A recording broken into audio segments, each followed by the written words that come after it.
ஆரோக்கிய தாயே ஆதாரம் நீயே, தீராத துயர் போக்கும் மரியேயம் பரிவே. ஆரோக்கிய தாயே ஆதாரம் நீயே. அன்புள்ள சகோதரர்களே, மாதாவை எல்லோரும் இன்றைக்கு அறிந்திருக்கிறார்கள். கிறிஸ்தவர்கள் மட்டுமல்ல, கிறிஸ்தவ அல்லாதவர்களும். இஸ்லாமியர் அந்த குரான்லே 8வது சாப்டர் மாதாவை பற்றியே இருக்குது. ஒரு சாப்டர் மாதாவுக்கு ரொம்ப பெருமையாக சொல்லிக்கொள்ளலாம். அவங்களும் சந்தோஷமாக மாதாவினுடைய சிறப்பான ஒரு ஆளுமையை வரவேற்கிறார்கள், புகழ்கின்றார்கள், அவர்களும் பாடுகின்றார்கள். இன்று கத்தோலிக் கிறிஸ்தவர்கள் ஏற்றுக்கொள்கின்ற ஒரு அன்னை என்று சொல்வதற்கு பதிலாக எல்லோராலும் ஏற்றுக்கொள்ளக்கூடிய ஒரு அன்னை இருக்கின்றார் என்றால் அவர்தான் இயேசுவின் அன்னை, திருச்சபையின் அன்னை, கன்னிமரியாள், ஆரோக்கிய அன்னை. ஒரு லத்தீனில் ஒரு பழமொழி இருக்கிறது, அது இயேசும் பெர் மரியாம். இயேசுவினிடம் செல்வதற்கு மரியாள் மூலமாக என்று பொருள். ஆதி இயேசும் கடவுளுக்கு, கடவுளிடம் செல்ல பெர் மரியாம், அன்னை மரியாள் உதவி செய்கின்றாள் என்ற ஒரு பழமொழி இருக்கிறது. இதில் ஒரு சில பேர் கேட்பாங்க, ஏன் மாதா வழியாக தான் போகணுமா, நம்ம டைரெக்டாக போக முடியாது என்று. எனக்கு தெரிந்த ஒரு வேறு சபையில் இருக்கின்ற ஒரு ஆயர் என்கிட்ட சொன்னார், கத்தோலிக் கிறிஸ்தவர்கள் மாதா வழியாக தான் செல்கின்றார்கள் கடவுளிடம், அது கொஞ்சம் டைம் எடுக்குது, கொஞ்சம் மெதுவாக தான் போகிறாங்க. ஆனால் கத்தோலிக்கர்கள் அல்லாதவர்கள் கொஞ்சம் வேகமாக போகிறாங்க அப்படின்னா இருக்கட்டுமாப்பா. கத்தோலிக் கிறிஸ்தவர்கள் பேசஞ்சர் ட்ரெயினில் போகிறாங்க, மற்ற கிறிஸ்தவங்கள்லாம் எக்ஸ்பிரஸில் போகிறாங்கன்னு வச்சுக்கேன் அப்படின்னு சொல்லி அவர் சொன்னார். அது ரொம்ப வேகமாக நேராக கடவுள்கிட்ட போகிறது. சரி போகிறதுனா போ, ஏர்பிளேனில் போகிறதுனா போ. கத்தோலிக் கிறிஸ்தவன் ஆட்டோ ரிக்ஷாவில் வரான்னா வரட்டும் அப்படின்னு சொல்லி சொன்னார். அதில் என்ன பொருள் இருக்குதுன்னா, நீ கத்தோலிக் கிறிஸ்தவங்களை கேலி பண்ணாத, அவர்கள் மாதா மையமாக வைத்து ஆன்மீகம் வைத்திருக்கிறார்கள் என்றால் அல்லது பொருள் இருக்கின்றது, அதுக்கு ஒரு வரலாறு இருக்கிறது என்று அவர் சொன்னார்.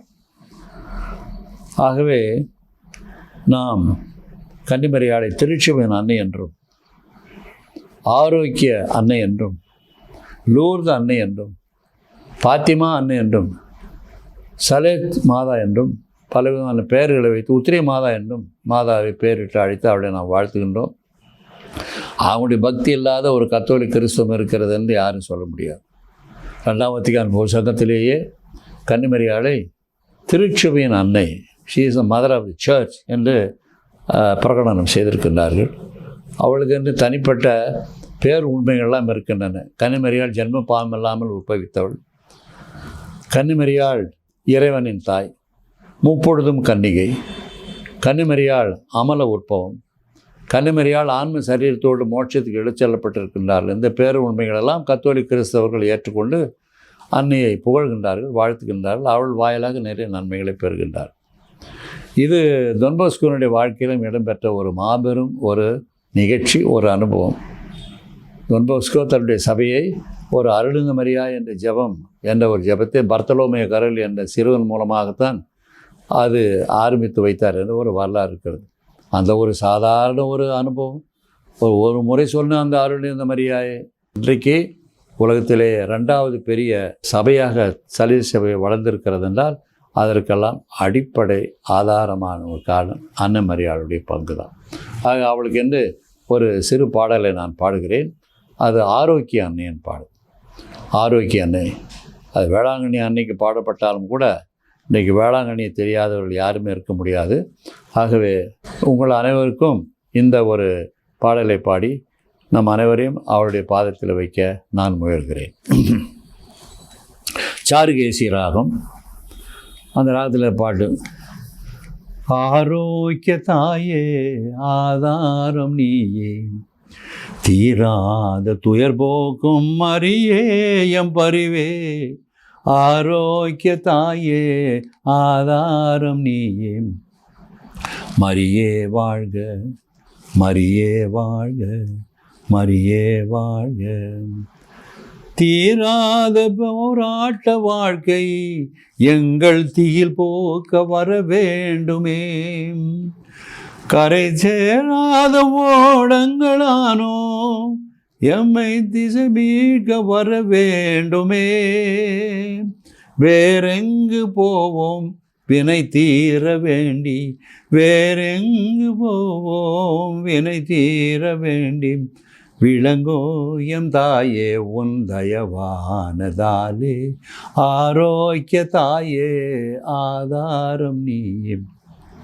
தீராத துயர் போக்கும் மரியே எம் பரிவே, ஆரோக்கிய தாயே ஆதாரம் நீயே. உமை நம்பி வந்தோர்கள் யாரும் என்றும் ஏமாந்த கதையில்லையே. உனை தாயென்று தினம் போற்று நெஞ்சில் ஒரு துளியேனும் துயரில்லையே. விடியாத வாழ்வில் விடிவெள்ளியாக, விடியாத வாழ்வில் விடிவெள்ளியாக. விளங்கும் என் தாயே உன் தயவானதாலே, ஆரோக்கிய தாயே ஆதாரம் நீயே. தீராத துயர் போக்கும் மரியே எம் பரிவே, ஆரோக்கிய தாயே ஆதாரம் நீயே. அம்மா ஆரோக்கிய தாயே, ஆரோக்கிய தாயே. ஆரோக்கிய அண்ணனுடைய விழா பெரிய பெரிய தேவாலயங்களில் கொண்டாடுறாங்க, அது தெரியும், எல்லாருக்கும் தெரியும்.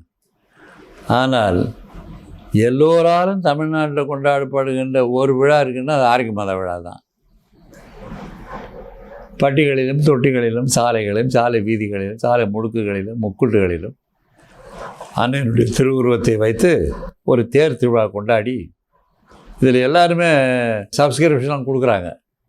இந்து சகோதரர்களும் கொடுக்குறாங்க, மாதா தேர் எடுக்கிறதுக்கு எல்லாருமே கொடுக்குறாங்க. அவங்க எல்லாம் வந்து விழா பங்கு கொண்டு அந்த அண்ணனுடைய ஆசீர்வாதத்தை பெறுவதற்காக ஒன்று சேர்கின்றார்கள். அவள் எல்லோரும் இந்த மாதம் ஆசீர்வதிக்கணும். ஏன்னா அவங்க ஆரோக்கியத்தாய், எல்லோருக்கும் ஆரோக்கியம் வேணும். உள்ள ஆரோக்கியம், உடல் ஆரோக்கியம், மன ஆரோக்கியம், சமுதாய ஆரோக்கியம். நம்ம சமுதாயத்தில் ஆரோக்கியமே இல்லை.